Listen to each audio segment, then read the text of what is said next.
Shalom, party people. Welcome to the 12th C. So on YouTube, Guy5274, and I've met you in person at the Refuge Ruckus. That was a lot of fun.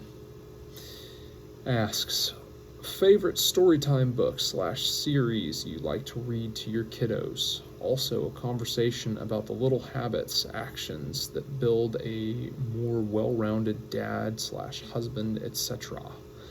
So, number one,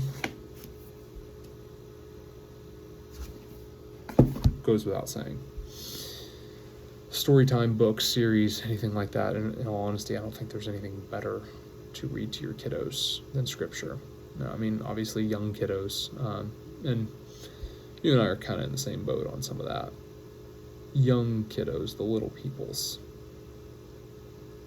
You know, you're going to be in Genesis and Exodus and Judges, you know, some of the more stories. I mean, honestly, though, Messiah's parables, it's a great place to be. I found speak of them when you're sitting and when you're standing and when you're walking along the way and you're rising and you're lying down. I found that with my oldest, and he's still a little person, a lot of times the parables are a lot of fun, because my son will be doing something and he'll pick up a quarter or whatever, and I was like, hey, Yeshua tells a story about somebody who lost a coin, and she swept her whole house and put everything in order, and she was looking for this lost coin, and she finally found it, and she threw a big party. And Yeshua is just as happy when he finds someone who was lost.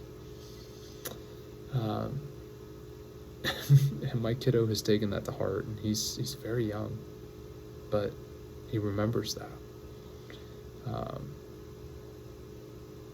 He's made it about dinosaurs, and it was like the lost Stegosaurus, and swept the whole house and found him and threw a big party. It was like, yeah, how much more does he rejoice about you when you were lost and he finds you and you come home. Don't discount reading scripture to your kiddos. Even just talking about scripture to your kiddos, it's very important. If we're talking fiction, and I'm a big lover of fiction, I love nonfiction. I read a lot of nonfiction books, but if we're talking fiction books, I think Narnia is a staple. Car ride recently, and we were listening to the audio of The Lion, the Witch, and the Wardrobe, and fantastic, even for a young kiddo. Fantastic story. As they age a little bit, The Hobbit, that was read to me when I was like 7 or 8. That's a great story. I am such a fan of the series of Unfortunate Events books. I read the first one of those when I was, 11 or 12. Read them all as they were coming out. And for years, I would reread them every summer.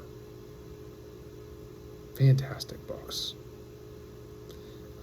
A lot of literature references all throughout that, just classic literature, scripture, just very, very well read for a ton of sources, and just kind of inspires kiddos to go read other books. And I really like the series of Unfortunate Events books for that. I thought the Netflix series that they did was actually halfway decent. And then definitely as they get older, if you're looking into something for, middle school kids, maybe high school kids, the Circle trilogy by Ted Decker. Big fan big fan of that. It's an allegory for Scripture, just kind of like how Narnia can be an allegory for Scripture, kind of like how The Hobbit can be an allegory for Scripture.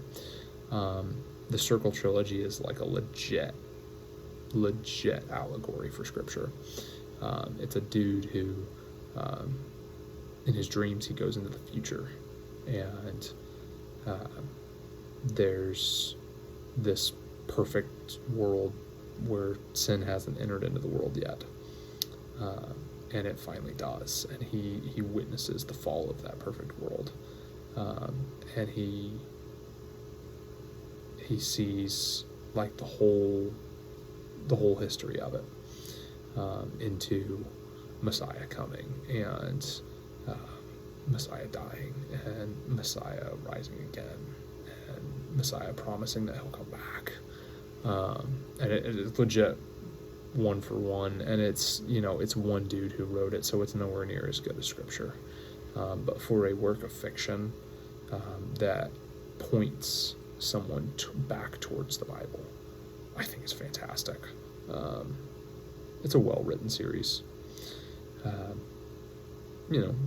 It's not a replacement for Scripture at all, but neither is Narnia, neither is The Hobbit. So, just a fun read. Highly recommend Narnia. Highly recommend A Series of Unfortunate Events. That's Lemony Snicket, which its real name is Daniel Handler, but his pen name. And then the Circle trilogy by Ted Dekker, for sure. And then Tolkien's Hobbit. I guess to your real question, Guy, because if you wanted some book recommendations, those are it. But to your real question of conversation about little habits and actions that build a more well-rounded dad or husband. First and foremost, I am not a perfect dad and husband by any means. I have a lot of shortcomings. I've always wanted to be a dad. Like, I say always. I've wanted to be a dad for most of my life. I don't know that it's for everybody, but I can definitely say that there's so much joy that having kiddos has brought into my life. I thought I was a halfway decent person, and I got married and I realized how many flaws I had. I thought I was a halfway decent person, and then I had kids and realized how many flaws I have. Yah has definitely used my wife and kids to show me how much more growth that he has for me. You get a lot of people who are like, oh, I'll get married when I'm ready, or I'll have kids when I'm ready. And, there's some validity to that, but you're also never ready. And marriage and children make you into a better person, or they break you. And Guy, what I know of you, you have a beautiful family, and you really seem to care for your children. You really seem to care for your wife, and I applaud that. Tips on little habits and actions that can help you build a more well-rounded, dad/husband, make you better. Number one, do not depart from Scripture. And I know you won't. In the couple of days that I got to rub shoulders with you at the Ruckus, I've seen a love for Scripture in you. Do not depart from Scripture.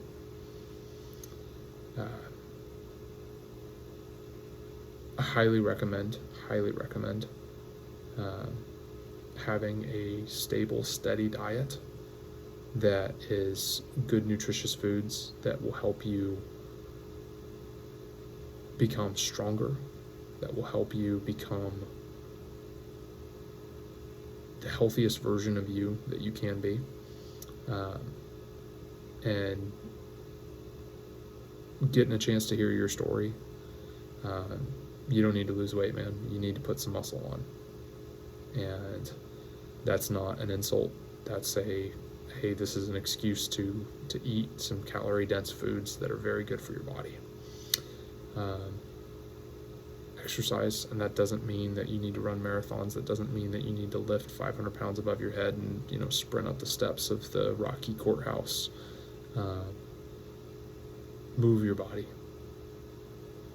Honestly, man, I would look into mobility training, because having your hips and your back to where they're not tight and you can move and you can do things, I would seriously look into some mobility training. Obviously, strength, you need to be able to lift heavy things. That's part of masculinity, but that doesn't mean you have to be the strongest dude ever. Good if you can have some agility, but man, I'd look into mobility training. I really would, because it plays into so much. So yeah, scripture, diet, exercise, that low-hanging fruit there, but very important. Don't neglect those.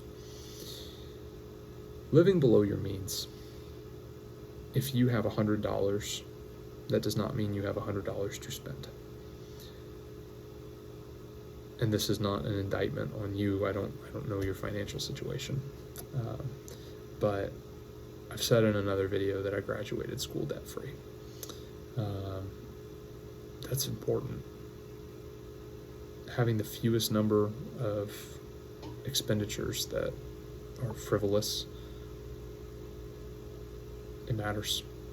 It really, really matters. Not having high-end bills matters. There's the whole money coming in, money going out thing, but if you have less going out than what you have coming in, that's a win. That's a big win. And that doesn't mean, oh, hey, I've got $1,000 in the bank account now I can spend it. No. You want to spend $1,000 out of your bank account, you need to have way more than $1,000 in it. Base recommendation, this is just, whatever your monthly bills are, you need to have a minimum of that much as your zero in your account, where you just will never go below that. And that's whether your monthly bills are $500 or $5,000, like whatever it is. Whatever the total amount of your monthly bills are, I would not have any less than that much as a minimum in an account ready to go. It's better if you can have more, but baseline. Man, prioritizing time with your spouse. I don't care if you're quilting together. I don't care if you're, going for a hike, if you're reading together, if you're just foot rub, TV, whatever, but quality time with your spouse. And there's a difference in watching TV together and actually like legitimately watching something together. An interactive, hey, what do you think about this? Man, this is good. That was hilarious. I remember like reminiscing together while you're watching something is great. If you're both just have something on, it's different. But doing stuff together, prioritizing your marriage, time with your spouse. You are replaceable everywhere else except for home. You are not replaceable at home. And that starts with prioritizing time with your spouse. Helping out with household chores.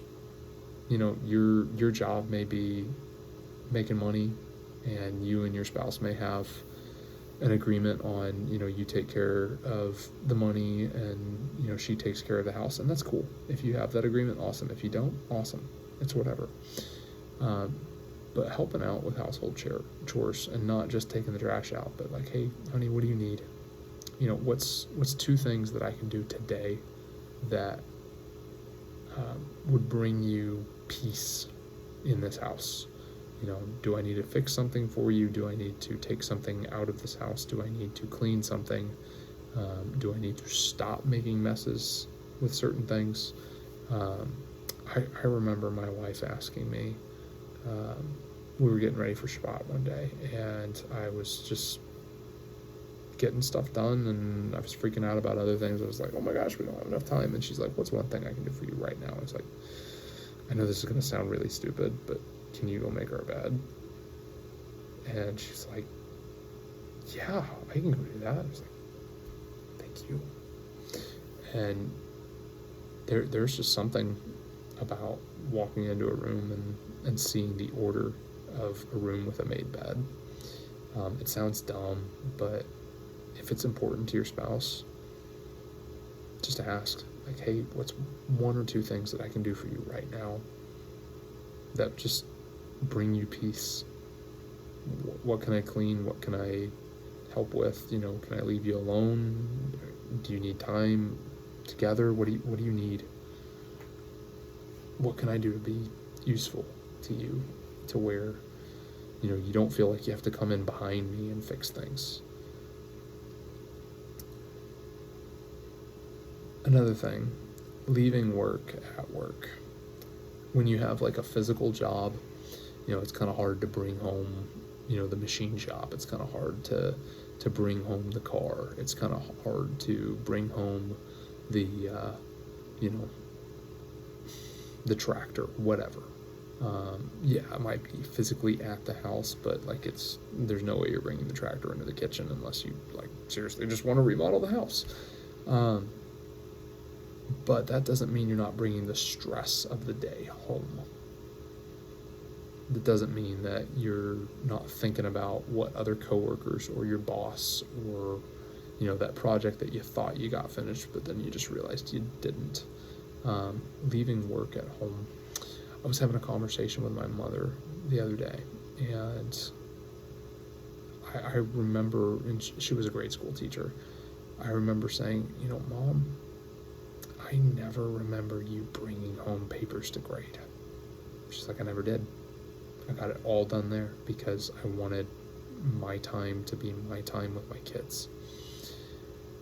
And I knew, because my mom was a grade school teacher, I knew a lot of other teachers that took all of their stuff home and they spent hours every night grading stuff and, preparing lesson plans and doing things. My mom got it all done there. Seeing, hey, work is at work and home is at home, really brought a lot of joy as a kid. And it wasn't until I was older that I realized how special that actually was, because I knew other kids who didn't get that, who their parents brought work home and didn't spend any time with them. If you can mentally leave work at work, that will do so much for your family. More than you ever realize, I think. More than I ever realized, I think. It will have profound impacts if you can leave work at work and be 100% engaged at home, which you're never going to be 100% engaged all the time, but you know what I mean. If you can, hey, I'm going to set my phone down, and me personally, I need to take this advice myself, but hey, I'm going to set this phone down and I'm going to spend time with my wife. I'm going to set this phone down and I'm going to spend time with my kids. And, they're only going to be little once, so let's make the most of this now. Birthdays, anniversaries, holidays, regardless of what anybody who's watching this thinks about Let's Go Brandon, our president, or anything having to do with that, one thing that I actually respect about the man, when he was campaigning, he outright told every single one of his staff members, I do not want you to miss your kids' birthdays. I do not want you to miss an anniversary with your spouse. I do not want you to miss a t-ball game. You're going to be there for all of it. We will figure it out. If you're gone on the night of the biggest debate of the year, we'll figure it out. I respect that. It's about all I respect from that administration, but taking time for, hey, boss, my kid's birthday is next month on this day. I'm taking the day off. Even if you're taking it off unpaid. Just saying. Hey, boss, my anniversary is, Tuesday the 17th of next month. I'm taking that day off. I'm going to spend it with my wife. You're communicating to your work that your family is of vital importance to you. You are communicating to your family that they are more important than work. And it's not like you have to, oh, hey, it's the anniversary of our first kiss, so I'm going to take off today. I mean, if you can, cool, but I think what matters more is, hey, these days matter to my family. I want to celebrate the fact that this relationship with my spouse started this many years ago. I want to celebrate that, this many years ago on this day, this kid entered our life, and our life has never been the same since, and it's amazing. Take those days off. Spend time with them, fully engaged. Find a way to incorporate your chores around the house with your kiddos. I needed to mow my grass, and I'm on a new work schedule where I'm working nights, and my days off, man, I really want to protect those, but stuff's still got to get done on certain days. And it's like, if I don't mow my grass right now, it's going to be a hot minute before I can. But I really need to spend time with my kid, and I really need to do, XYZ, whatever. And I called my kid over to me. I was like, hey, do you want to come mow the grass with me? And he's way too young to cut the grass, way too young to safely cut the grass. He's like, yeah, I want to cut the grass with you. Because he's looked out the window and I've done it before. And I'm just like, okay, here's some ear protection. You're going to ride on daddy's shoulders. And 40-something pound kid on my shoulders while I'm push mowing uphill. Both ways.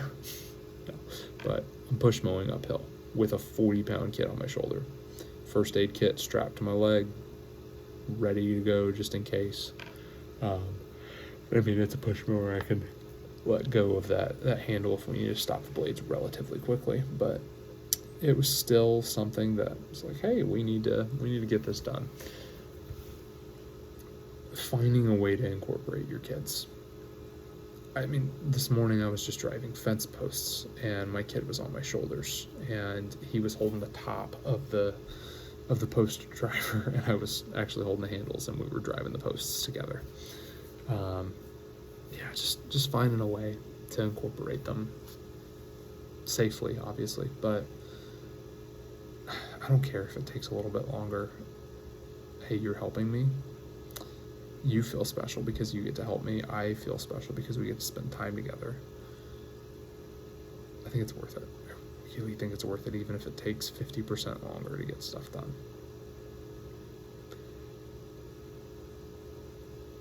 When you exercise, find a way to incorporate your kids. Toss them in the air. Do squats while you're tossing them in the air. Catch them. Lift them above your head, spin them around. Especially the littles, they love that. You got stuff to do, but find ways to incorporate them on your little habits and actions that build a more well-rounded dad and husband, etc. Scripture, 100%. You need to be in that word. And I know you are, but you need to be in that word. The food that you put in your body is fuel. Focus on it. Move your body. Move your body. Live below your means. Prioritize time with your wife. Help out with household chores. Leave your work at work. Prioritize special days with your family. And just find ways to incorporate your children in the things that you have to do anyway. You'll be better off for it. And I'm not perfect at this. I am nowhere near perfect at this. But there's been some really cool things and just trying to implement some of these. Go do hard things.